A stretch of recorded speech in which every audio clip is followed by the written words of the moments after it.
আমার চ্যানেলে আপনাদেরকে স্বাগত। বন্ধুরা, আজকে আমরা সেই মাথা নষ্ট মুভি নিয়ে কথা বলবো যা নেট দুনিয়া কাঁপিয়ে বেড়াচ্ছে। অ্যাভাটার ফায়ার অ্যান্ড অ্যাশ এই ট্রেলার দেখেছ? এটা তো শুধু অস্থির নয়, পুরো প্যান্ডোরায় আগুন ধরিয়ে দিয়েছে।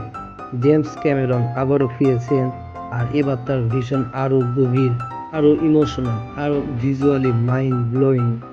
আমি আজ ট্রেলারটা ফ্রেম বাই ফ্রেম খুলে বলবো, গল্পের গভীরে ডুব দিয়ে character, Hey, VFX good to আর see you. কেন এই মুভি দেখতেই হবে সব কভার করবো। তৈরি তো? চলো প্যান্ডেরয় ঝাঁপ দিই। 10 বছর আগে শুরু হয়েছিল এক রূপকথার মতো ভিজুয়াল জগতের যাত্রা। এরই নাম Pandora. Avatar the way of water আমাদেরকে ছুঁয়ে দিয়েছিল প্রকৃতি, পরিবার, ভালোবাসা আর ত্যাগের এক মহাকাব্য।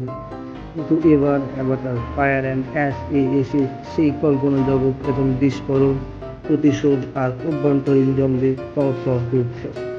এটা শুধু আগুনের গল্প না, এটা সেই সুখের গল্প যেখান থেকে জন্ম নেয় নেতৃত্ব। এটা সেই বিশ্বাসভঙ্গির গল্প যেখান থেকে ফুসে ওঠে এক নতুন যুদ্ধ। পূর্বের কাহিনীর শেষে জ্যাক সালি ও নেইথিরিক হারায় তাদের বড় ছেলে নেইথিয়ানকে। এই মৃত্যু শুধু একটি সন্তানের মৃত্যু ছিল না, এটা ছিল তাদের পৃথিবীর সবচেয়ে বড় নিরাপত্তার সীমানা ভেঙে দেওয়া। ফায়ার অ্যান্ড অ্যাশ শুরু হয় সেই ক্ষত নিয়ে। আর বোঝার মতো জ্যাক চেহারা দেখলেই আমরা বুঝি এই গল্পে আর কোনো ষড়যন্ত্র নেই। এখানে আছে ধ্বংস, দ্বিধা আর যুদ্ধ প্রস্তুতি।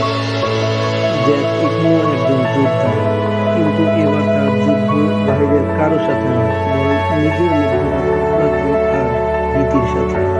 আর জ্যাক ও নীতির ছোট ছেলে